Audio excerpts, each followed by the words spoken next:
Oh joy, it's Islamic Heritage Month, and get this, the supposedly non-secular but definitely publicly funded Toronto District School Board has rolled out a propaganda tool, or I mean a resource guidebook for your kids' teachers and school administrators. And how do you like these apples? The TDSB guidebook even defines that oh-so-murky term known as Islamophobia. Quote, fear, prejudice, hatred, or dislike directed against Islam or Muslims, end quote. Now, if the definition ended right there, period, full stop, end of story, I don't think there would be such a brouhaha about the definition, but you see, the TDSB also notes that Islamophobia encompasses hatred or dislike directed towards, quote, Islamic politics or culture, end quote. Yeah, you heard right. Criticizing Islamic politics in the eyes of the TDSB is Islamophobic? So if you find certain practices occurring in many parts of the Islamic world to be odious, please simply avert your eyes. We'll forego enumerating the many illiberal practices that occur in much of the Islamic world. But would TDSB really think it Islamophobic to criticize, say, women's or LGBT rights in Iran or Saudi Arabia, for instance?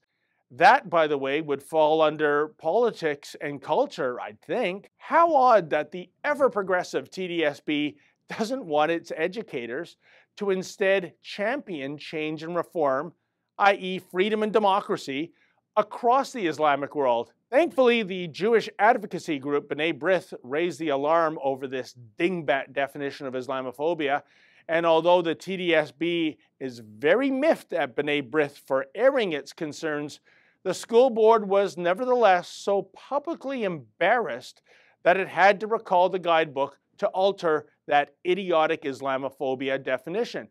But there's a bigger question at play here. In this day and age in which the Lord's Prayer has long been eradicated from public schools, why is the TDSB getting involved in any sort of religious promotion in the first place?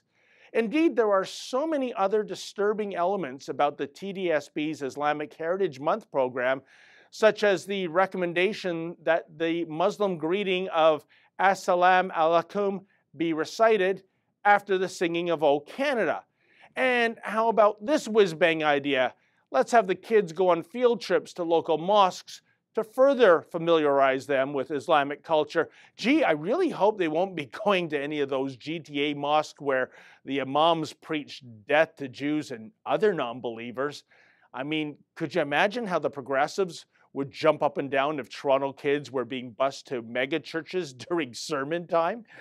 Bottom line, it's great to teach kids about other faiths and cultures, and it's important that our educators familiarize themselves with different faiths too, but this looks more to me like a school board pandering and indeed showing deference to one particular religion for political purposes.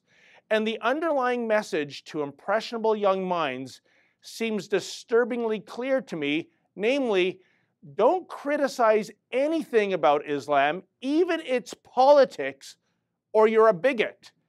And really, what sort of message is that to be sending to the kids? For the Rebel.Media, I'm David the Menzoid Menzies. Hey folks, you may have heard we have an all-new fall lineup.